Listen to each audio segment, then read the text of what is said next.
Welcome friends. Annapurna যোজনার টাকা আগামী 17ই আগস্ট থেকে কিন্তু দেওয়া শুরু হবে।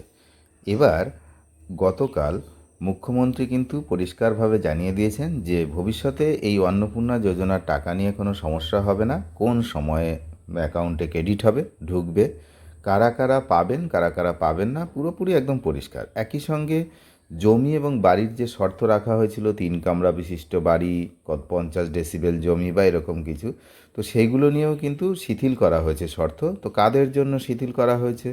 আর 10,000 টাকা আয়, এই বিষয়টাও কিন্তু উল্লেখযোগ্য বিষয়, যে আয় 10,000 হলে অন্নপূর্ণা নয়। এই 10,000 আয় কাদের, বিস্তারিত এই ভিডিওতে কিন্তু আমরা আলোচনা করব।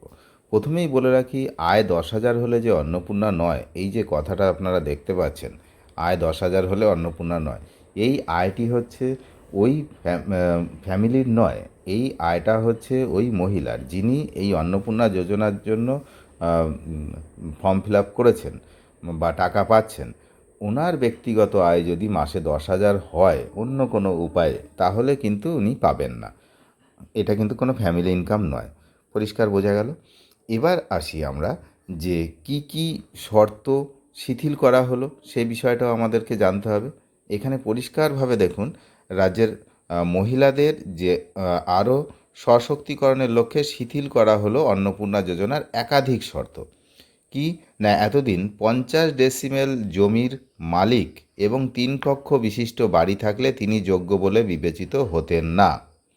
বুধবার নবান্নে মুখ্যমন্ত্রী শুভেন্দু অধিকারী জানিয়েছেন, এখন থেকে কলকাতা সহ 7টি পুর নিগম ছাড়া, মানে শহর অঞ্চলটাকে কিন্তু এখনও এই শর্তের আওতায় রেখে দিয়েছে, বেশিরভাগ শহর অঞ্চলটা। অন্যান্য মিউনিসিপ্যালিটি ও পঞ্চায়েতের ক্ষেত্রে এই শর্ত বলবৎ থাকছে না। বড় বড় শহরগুলো, তাদের ক্ষেত্রে কিন্তু এই শর্ত থাকছে, বাকিদের ক্ষেত্রে এই শর্ত থাকছে না। পরিষ্কার বোঝা গেল যে ছোট মিউনিসিপ্যালিটি অর্থাৎ ছোট শহর এবং গ্রাম অঞ্চলের জন্য কিন্তু এই শর্ত থাকছে না। তবে মাসিক 10,000 টাকা বা তার বেশি হলে এই ভাতা মিলবে না। ভাতা পাবেন না সরকারি কর্মীর স্ত্রীও। নতুন শর্ত অনুযায়ী 25 থেকে 60 বছর বয়সী যে মহিলারা আগে থেকেই 3,000 টাকার কম কোনো ভাতা পেতেন, তারা এখন থেকে এই প্রকল্পের মাধ্যমে 3,000 টাকা করে পাবেন। আরেকটা গুরুত্বপূর্ণ বিষয়, দিব্যাঙ্গ এবং পিএম কিষাণ নিধি প্রাপকদের ক্ষেত্রে এই সীমা থাকছে না, তারা 2 ভাতাই পাবেন। অর্থাৎ যারা হচ্ছে এই যে পিএম কিষাণ এবং দিব্যাঙ্গ এই সমস্ত ভাতা পান, তারা ওটাও পাবেন, এটাও পাবেন, জানানো যাবে।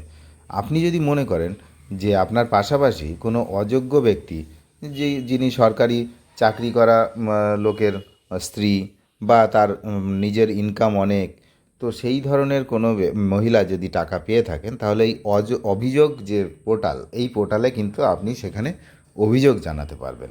এই হলো বিষয়। তাহলে এই কয়েকটা জিনিস কিন্তু এখানে গতকাল পরিষ্কার হলো। তাহলে দেখা যাক 17 তারিখ সবার অ্যাকাউন্টে টাকা ঢোকে কিনা, সেদিকে আমরা নজর রাখছি। আপনারা নজর রাখুন, নতুন হলে সাবস্ক্রাইব করে সঙ্গে থাকবেন। ধন্যবাদ।